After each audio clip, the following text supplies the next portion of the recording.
Beribadah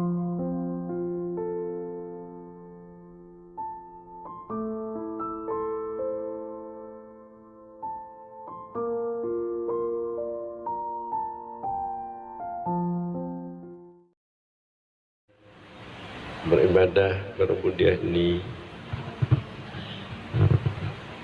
yang menjadi penghalang besar adalah dunia ini. Dunia artinya yang menjadi penghalang besar untuk kita beribadah pertama adalah makhluk. Yang dimaksud yaitu manusia. Yang kedua adalah syaitan yang selalu menipu kita, membuat kita malas untuk kita melakukan taat, untuk dekat dengan Allah. Yang ketiga adalah nafsu kita, keinginan yang berbagai-bagai. Jadi ini adalah penghalang besar. Jadi kalau ketiga ini dapat kita tembus, dapat kita kalahkan, baru kita bisa sampai ke hadrat, yaitu ke hadapan Allah Subhanahu wa Ta'ala. Dapat kita berkhidmat kepada Allah dengan baik. Dalam kitab Tanwirul Qulub diterangkan ada sebagian daripada mereka pergi berburu ke hutan. Jadi waktu sampai dalam hutan, dilihatnya seorang anak muda menaiki singa, berkendaraan di atas singa. Lalu di samping kendaraan singa yang dia di atas singa, banyak binatang-binatang buas lainnya. Lalu oleh singa-singa ini dilihatnya ada orang yang berburu, laki-laki yang berburu. Dia datang, dia dekati orang yang berburu ini. Jadi dilarang oleh anak muda, jangan kamu artinya ganggu orang yang berburu. Makanya biarlah saya mengatakan, menasihati kepada orang yang berburu.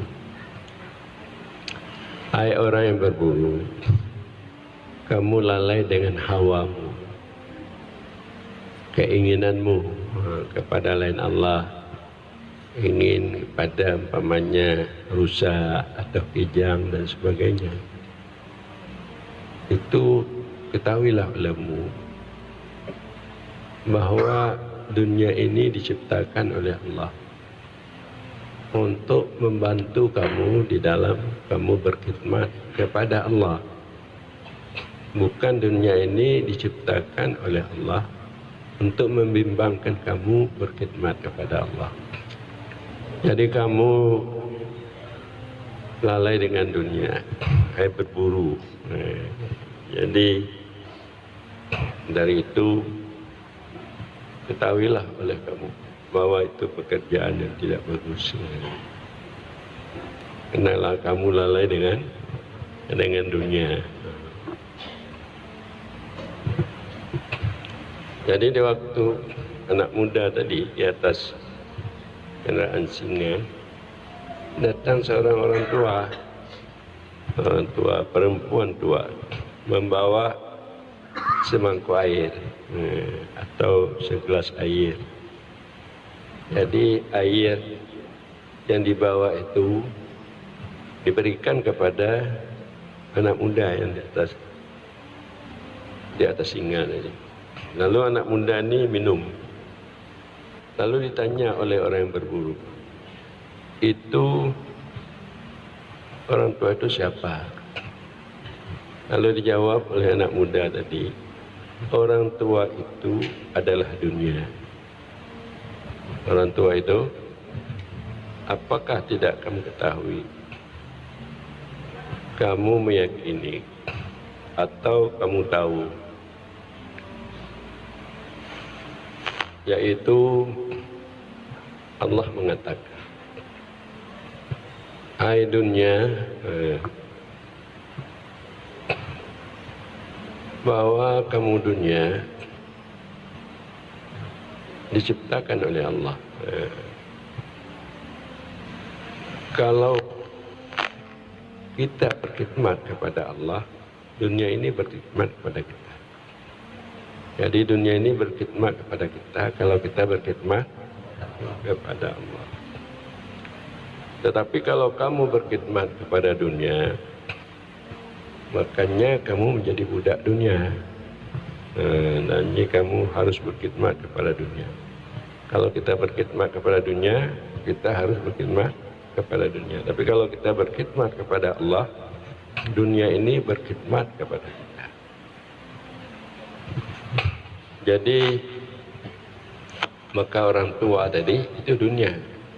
Sebab saya ini selalu berkhidmat kepada Allah.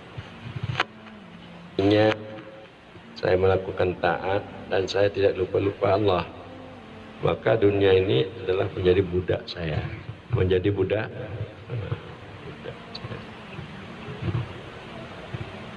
Makanya anak muda ini menyadari, orang berburu ini menyadari apa yang disampaikan oleh anak muda. Maka dia masuk tarekat. Lalah dia itu berkhidmat kepada Allah dengan jalan berzikir, dan aku dengan dalam rangka terus melaksanakan perintah yang diperintahkan Allah. Artinya sembahyang 5 waktu, kemudian sembahyang sunat dan sebagainya. Makanya orang yang berburu ini menjadi abdal, menjadi wali Allah. Jadi kalau kita sudah menjadi abdal, menjadi wali Allah, makanya seluruh urusan kita, apa saja yang kita lakukan, dibantu oleh Allah Subhanahu wa Ta'ala.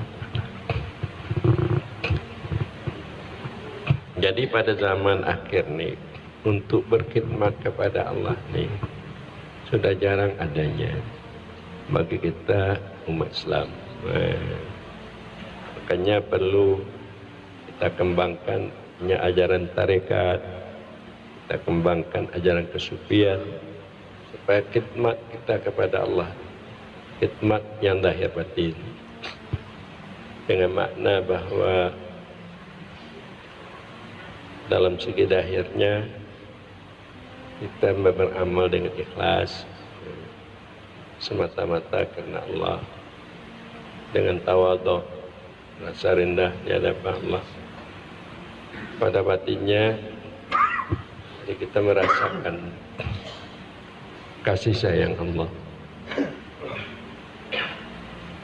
yang menyebab kita ini artinya tidak bosan-bosan, tidak merasa lesu, tidak merasa payah di dalam kita berkhidmat kepada.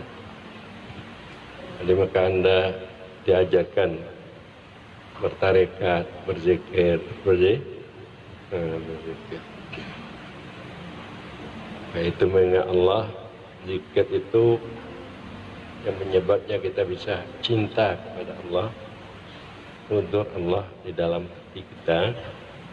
Kemudian zikir itu juga dapat kita untuk bermakrifat kepada Allah dengan pengertian hilang lain Allah termasuk diri kita dalam kita, yaitu untuk hudur dan tajalli terlihat keberadaan Allah di dalam batin. Jadi makanya kita dilatih supaya akhlak kita sesuai dengan ilmu, hukum cara, pekerjaan kita ikhlas, tidak ada dicampuri oleh ria dan sujud, dan juga untuk mendapatkan hudud, keuntungan, maksud diri imbalan, dan juga kita dapat peduli dengan makna bahwa kita dapat sebagai waktu kita ini diberikan pada teman-teman kita untuk membantu teman, baik itu dalam segi ilmu yang kita ajarkan, kita beritahu, nasihat menasihati, tenaga, harta dan lainnya, sebagian daripada yang lebih dari kita.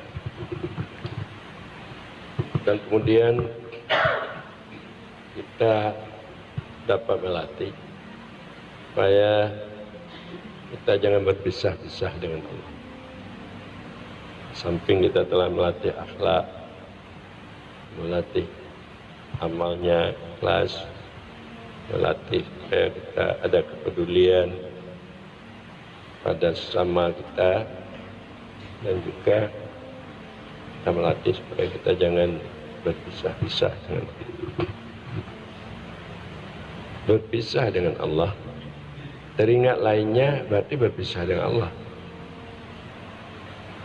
Teringat lainnya selain Allah dalam hati kita, itu kita berpisah dengan Allah. Teringat kita diri kita, ilmu kita, amal kita, kerjaan kita, itu berpisah dengan Allah. Dengan pengertian rusak adab tutur kita pada Allah. Jadi kalau zikir kita belum sampai ke tingkat cinta, maka kita terganggu, menyebab kita berpisah dengan Allah.